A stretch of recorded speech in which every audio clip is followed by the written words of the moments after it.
Now we're going to introduce a new type of function, the quadratic function.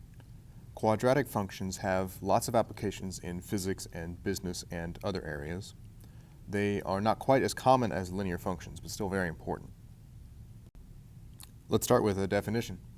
A quadratic function has the form f of x equals ax squared plus bx plus c, where x is the variable of your function, f of x, and a, b, and c are numbers, and a is not equal to 0. Let's look at a couple examples. If we take, say, g of x equals 3x squared minus 4x plus 8, that's a quadratic function. Anytime you're working with a quadratic function, it's a good idea to write down the values of a, b, and c. So in this case, a, which is the number in front of the x squared, is 3. b, which is the coefficient in front of x, is negative 4. And c, which is the coefficient without a variable, is 8. Let's look at another one. Suppose we have h of x is equal to x squared minus 7. Once again, it's a good idea to write down the values of a, b, and c, so let's see if we can do that. In this case, a is supposed to be the coefficient in front of x squared. Well, if there's no number there, you have to remember that it's an invisible 1.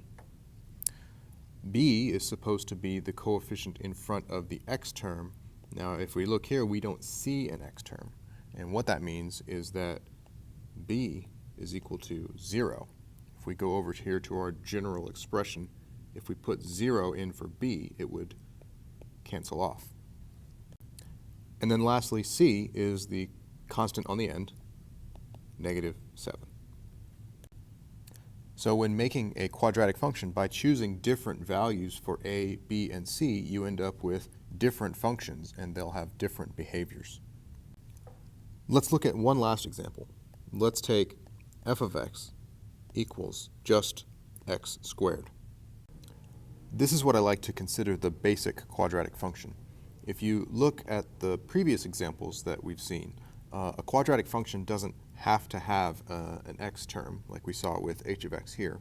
And in fact, it also doesn't have to have a constant on the end. We could just as easily construct a quadratic function that didn't have that number on the end.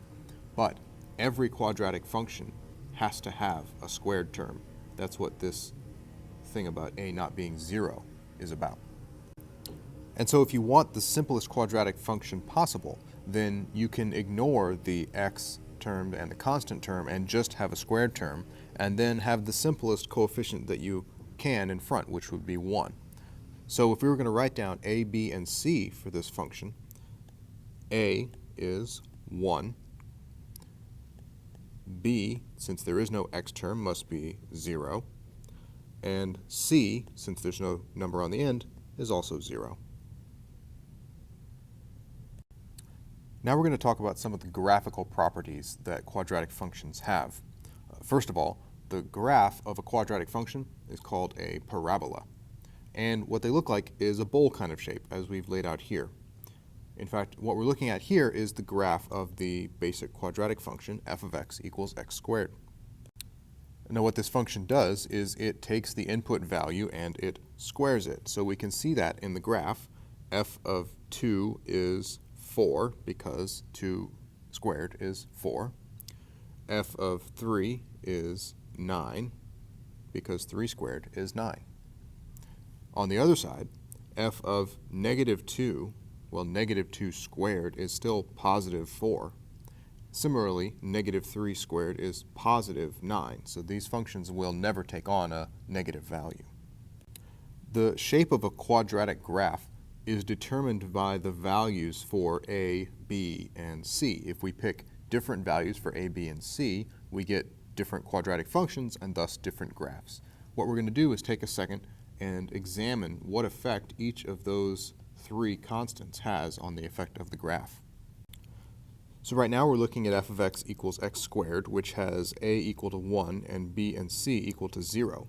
If we wanted to examine the effect that a has on the graph, well, why don't we change a to a different number? Let's say change a to 4, and leave b and c the same. we first have to figure out what would the expression for our function be. Well, instead of 1 times x squared, we would have 4 times x squared. Let's sketch the graph of this and see how it compares to the basic quadratic. There's a rough sketch. So you can see that the graph has the same basic shape as f of x equals x squared, but it's skinnier than the f of x graph. And in fact, that's one of the things that a controls when it comes to the graph of a quadratic function. It determines the width of the graph.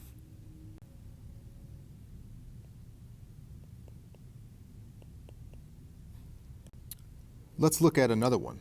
4 was a relatively large number to choose for a. Suppose we chose something small, like 1/2, but then we left b and c equal to 0. Then our function would be 1/2 x squared. Let's take a look at its graph. So there's a very rough sketch for you. What you can see, though, is that this graph is wider than the original f of x graph. In fact, the rule to follow for a is that values of a that are very close to 0 will produce wide graphs like this one, whereas values of a that are farther from 0 will produce skinny graphs like the one we saw a few seconds ago. Suppose we decide to really mix it up and choose a negative number for a. Let's see what happens then. Let's not get too crazy with it, though. We'll just try -1 for a, and then 0 still for b and c.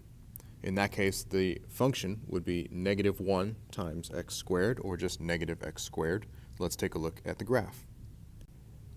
So something has definitely changed here. The graph is in fact going in the opposite direction as our original f of x. And in fact, that's the other really important thing that a does when it comes to the graph of a quadratic function. A determines the basic shape. There are 2 basic shapes that a quadratic function can take on, either this bowl shape like the original f of x here, or an upside down bowl shape like we're seeing with g of x. And it is a that determines which of those 2 shapes you get. The rule is that if a is greater than 0, if it's a positive number, then you get the bowl shape. And if a is less than 0, then you get the upside down shape. So that's enough about a. Now let's move on and talk about c and the effect that it has on the graph. So once again, let's go back to our basic quadratic with a equal 1 and b and c equal to 0, and let's change the value of c. Let's say we change it to 4. But then we leave a and b the same. So 1 for a, 0 for b. What's the expression going to be for the function in this case? Well, the a term hasn't changed, so it's just x squared. There's still no b term, but now on the end, we'll have +4. Let's take a look at the graph of this function and see what we can make of it. Here's the sketch of our function. It may not be entirely obvious, but the shape of these 2 graphs is the exact same. The only difference is that our second graph is the same as the first one, but moved up by 4 units. And in fact, that's exactly what the value of c does. It determines the vertical shift of the graph. So putting a +4 on the end takes our original graph and moves it up by 4 units. If we had done -4 instead of +4, that would have moved the graph down by 4 units. So that's the first thing to notice about c, is that c is the vertical shift of the graph.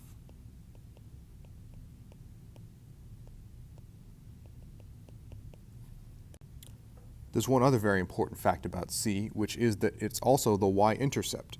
Notice here, in our original f of x, we have c equals 0, and the y-intercept is 0. In our g of x here, we have c equals 4, and the y-intercept is 4. That's always going to be true. Remember, the y-intercept happens when the value of x is equal to 0. So looking up here at our general expression, if you put in 0 for x, these terms both go away and you're left with c. So c is always the y-intercept.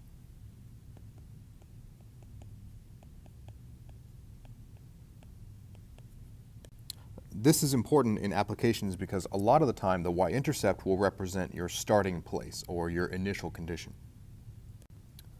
Let's round things out here with a discussion of b and its effect on the graph. So once again, let's go back to the basic quadratic, and we're going to change the value of b this time. Let's change it from 0 to, say, 4 again.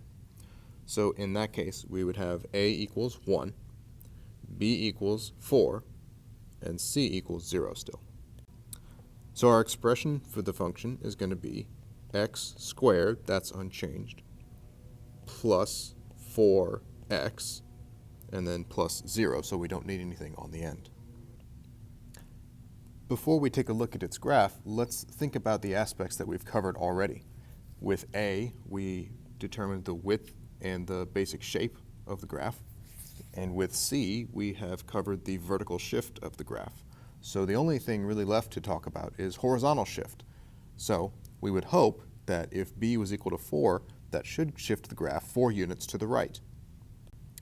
Let's see if that's the case. So unfortunately, it's not that simple. It looks like that we shifted to the left instead of to the right, but we also shifted down at the same time. And in fact, the effect that B has on the graph is a little more complicated than what happens with A or C. We'll get more details about this when we talk about the vertex in the next video.